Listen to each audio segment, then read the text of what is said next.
रांची नाम का एक छोटा सा कस्बा था।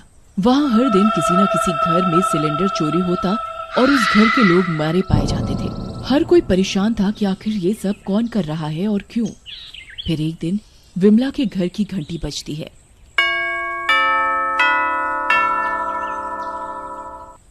अरे इतनी दोपहर में कौन आया होगा? जरूर वो बगल वाली मीनू होगी, आई होगी चीनी या तेल मांगने। इसका रोज रोज का हो गया है। हर दिन कुछ न कुछ खत्म होता है इसके घर और मांगने चली आती है। आज मैं भी बहाना करके खाली हाथ वापस भेज दूंगी। विमला बड़बड़ाते हुए दरवाजा खोलने जाती है। दरवाजे पर एक गैस एजेंसी के कपड़ों में बंदा खड़ा होता है। हाँ जी बताइए। जी, आपकी गैस बुकिंग थी। खाली सिलेंडर लेकर भरा सिलेंडर देना है। विमला मन में सोचती है, मैंने तो कोई बुकिंग नहीं की। शायद महेश ने की होगी। जी सिलेंडर अंदर रखा है, मैं अभी ले आती हूँ। जी आप परेशान मत हो, मैं खुद ले आता हूँ। विमला आगे चलने लगती है घर के अंदर। मौका देखते ही लड़का दरवाजा बंद कर देता है अंदर से और पीछे से विमला का मुंह बंद कर लेता है। विमला खुद को छुड़ाने की बहुत कोशिश करती है पर नाकामयाब रहती है। पकड़ झपट में लड़का विमला को जान से मार देता है और सिलेंडर चोरी करके भाग जाता है। पड़ोसियों को इसकी कोई भनक भी नहीं पड़ती। रात को जब महेश घर वापस आता है, ये विमला को क्या हो गया? विमला, विमला उठो, आंखें खोलो, देखो देखो मेरी तरफ। विमला, विमला। विमला का कोई जवाब न सुनने पर महेश जोर जोर से रोने लगता है। हाय, ये सब कैसे हो गया? कौन से पाप की सजा मुझे मिली है? महेश की चीख पुकार सुनकर पड़ोसी भी वहाँ इकट्ठा हो जाते हैं। वो दृश्य देखकर वे भी सोच में पड़ जाते हैं। बड़ा गलत हुआ वैसे। भाभी जी कितनी अच्छी थी।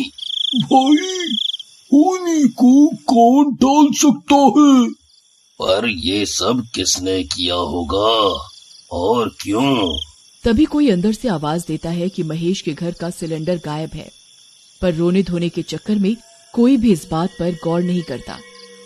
अगले दिन प्रिया के घर में सिलेंडर की चोरी होती है और प्रिया उस गैस एजेंसी के बंदे के हाथों मारी जाती है।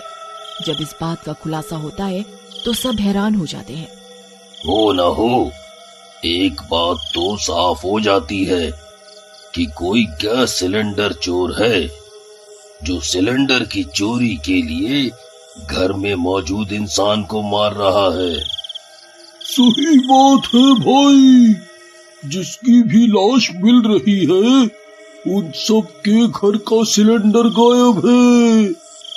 भाई, सब घर की औरतों को सावधान करना चाहिए, क्योंकि दिन में घर में सिर्फ औरतें ही होती हैं और यह चोरी भी दोपहर में ही हो रही है, जब सब अपने अपने घरों में होते हैं। कुछ दिनों बाद एक दोपहर शीला के घर की घंटी बजती है। शीला डर जाती है क्योंकि सिलेंडर चोरी के कई किस्से वहाँ हो चुके थे। क्या करूं, गेट खोलूं कि नहीं? क्या पता कोई जरूरी काम का हो कोई। नहीं नहीं नहीं, गैस सिलेंडर चोर भी तो हो सकता है। फिर भी डरते डरते शीला दरवाजे पर जाती है। कौन है? मैं, चिट्ठी वाला। आपकी चिट्ठी आई है, दरवाजा खोल कर ले लो। शीला चैन की सांस लेती है और दरवाजा खोलती है, पर बाहर देखते ही उसके छक्के बक्के छूट जाते हैं क्योंकि बाहर सिलेंडर चोर होता है। शीला चिल्लाने की कोशिश करती है पर वो लड़का उसका मुंह बंद कर देता है। छोड़ मुझे नाश पीटे, तेरे कीड़े पड़े मुंह में। छोड़ छोड़ मेरा मुंह छोड़। शीला चिल्लाने लगती है। छीना झपटी में शीला उसके पैर पर कसकर लात मारती है। वह वहीं गिर जाता है। इतने में शोर शराबा सुनकर आस पड़ोस वाले भी वहां आ जाते हैं। अच्छा, तो ये है सिलेंडर चोर। सब मिलकर उसकी लाश वहीं मैदान में फेंक देते हैं। आधी रात को बहुत तेज बारिश होती है।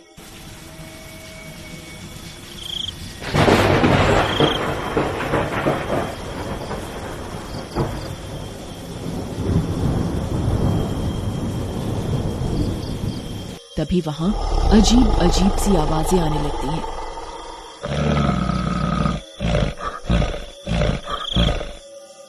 तभी वह गैस सिलेंडर चोर का भूत टेढ़ा मेढ़ा होकर खड़ा होने लगता है।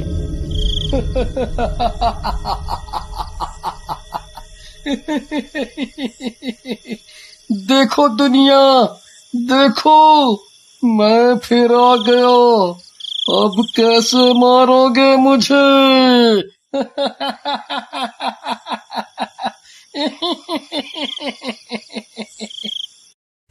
सुनो कबीर, उठो, देखो ये कैसी आवाजें आ रही हैं।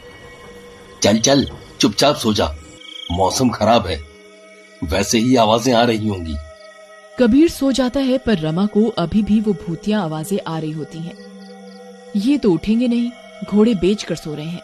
मैं ही उठकर देखती हूँ क्या माजरा है। रमा डरते हुए आवाज की दिशा में जाने लगती है। आवाज का पीछा करते करते वह उसी मैदान पर पहुंच जाती है। तभी अचानक भूतिया आवाजें आनी बंद हो जाती हैं। अरे ये मैं कहाँ गई? हे भगवान, ये तो वही मैदान है जहाँ इसकी लाश फेंकी थी। तभी वहां वो भूत आ जाता है।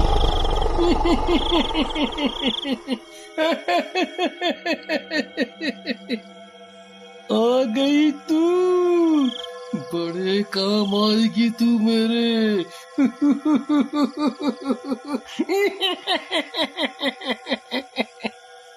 रमा डर कर चीखने लगती है और यहाँ वहां भागने लगती है।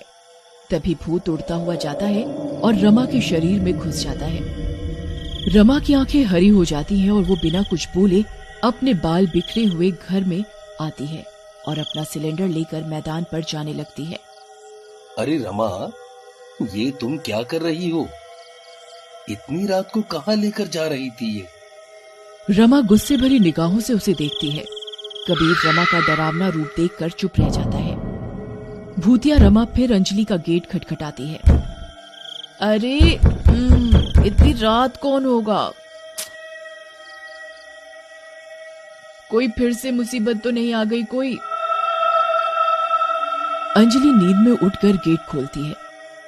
अरे रमा बहन, क्या हुआ इस समय? रमा गुस्से में बिना कुछ बोले अंजलि को धक्का मारती है और अंदर घुसकर सिलेंडर उठाकर मैदान में जाने लगती है। अंजलि का सिर धक्के की वजह से गेट पर लगता है और सिर से खून निकलने लगता है। अंजलि चिल्ला चिल्ला कर सबको बुलाने लगती है और दूसरी तरफ भूतिया रमा बाकी सभी के घर से भी सिलेंडर लेकर मैदान में इकट्ठा कर लेती है। अंजलि बाकी सबके साथ रमा के पीछे पीछे उसी जगह जाती है। रमा रुक जाओ, ये तुम क्या कर रही हो? इससे तुम्हारी जान को भी खतरा है। तभी भूत रमा का शरीर छोड़ता है और अपने असली रूप में सबके सामने आ जाता है।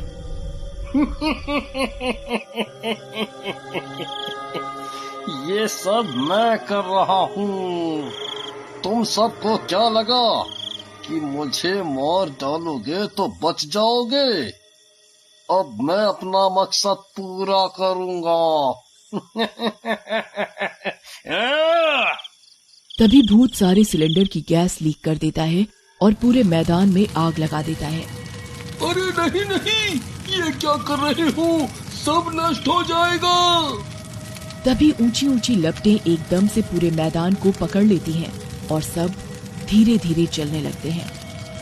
भूतिया सिलेंडर चोर, अगर हम मरेंगे तो बचेगा तू भी नहीं। और वह एक सिलेंडर उस पर भी फेंक देता है। बचाओ बचाओ, भगवान हमारी रक्षा करो, कुछ करो, ये लपटें हमारी चमड़ी अलग कर देगी।